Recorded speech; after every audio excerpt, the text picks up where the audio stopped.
So how do you reduce the need to please others? If you grew up codependent and had narcissistic parents, they taught you that in order to get their love, you needed to please them by being who they wanted you to be, acting how they wanted you to act, having the hobbies, the friends, so that you would get their approval. Your job was to exist as an extension of them so that you could get love and approval. And this was the absolute wrong lesson. But this was ingrained into you from the time you were very, very young. And if you did not please your parents or parent, whoever it was in your life, if you did not please them, then you were met with some very painful consequences. Things like abandonment, things like being excluded from the family, not being protected, not getting love, getting criticized or judged. And so when this happens over and over and over again, there's this very strong motivation to please because the consequences are very painful. So what this does is it sets us up as adults for going into life, into our intimate relationships, into our relationships with friends, with coworkers, anyone, and we have this very, very strong need to please others.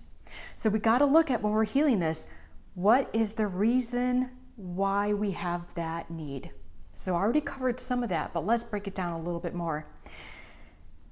We learned to give in order to get safety, in order to get protection, and like I said earlier, to get love and approval. So what we have to do is we have to start looking at the fear that we have, the anxiety that we have. If we don't please someone, we are immediately afraid. And that fear is incredibly strong, that anxiety of, oh no, I made someone angry with me. What's going to happen? Because what we experienced when we were children is that not pleasing someone was met perhaps by, like I said, criticism, judgment, or even physical abuse. Maybe you were put on the outs of your family, you were ostracized.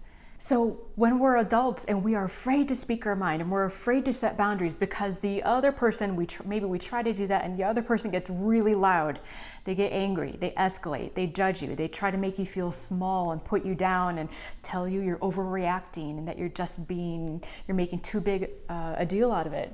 We have to learn to not make ourselves small, which is what our programming is all about. We learned to fear being inconsequential. We learned to make ourselves obsequious because I'm afraid if I have too much of a presence, I'm afraid if I have too much strength, if I have confidence, I'm going to threaten the people around me. So we learn to give to others as a way to seek protection. What we have to do is to reclaim our sense of internal authority. We have to learn that we have this internal warrior within us. We don't have to be small to get protection. We don't have to become a doormat in order to get love. We have learned to place our worth in a very precarious position. So what we have to do when we're healing is we have to reclaim that part of us and say, my worth is not in someone else's hands. The foundation of my worth does not come from making someone else happy, does not come from pleasing them and taking care of their problems and taking all their stuff on my shoulders. We reclaim our internal authority and our worth when we say, I am responsible for me and me first. And once I do that, I'm filling up my cup with myself because I'm taking responsibility for my needs, for my wants. I'm beginning to know who I am and what I need to make myself happy.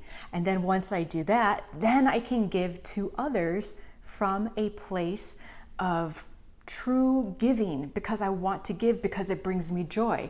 Not because I'm giving to get something, not because I'm giving because I want the end goal of safety and reducing my anxiety and fear.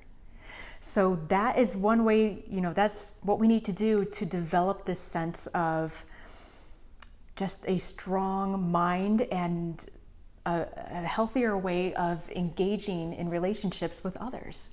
This is the stuff that we learned when we were single digits.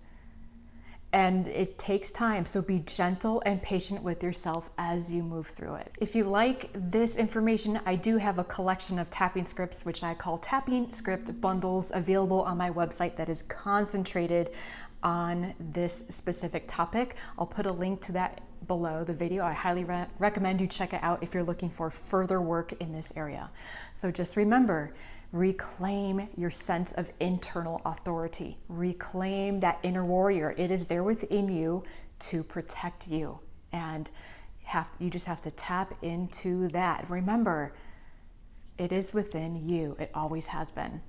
Thank you so much for watching. I hope that this has helped, and keep moving forward on your journey. Big hug. Talk to you in the next video.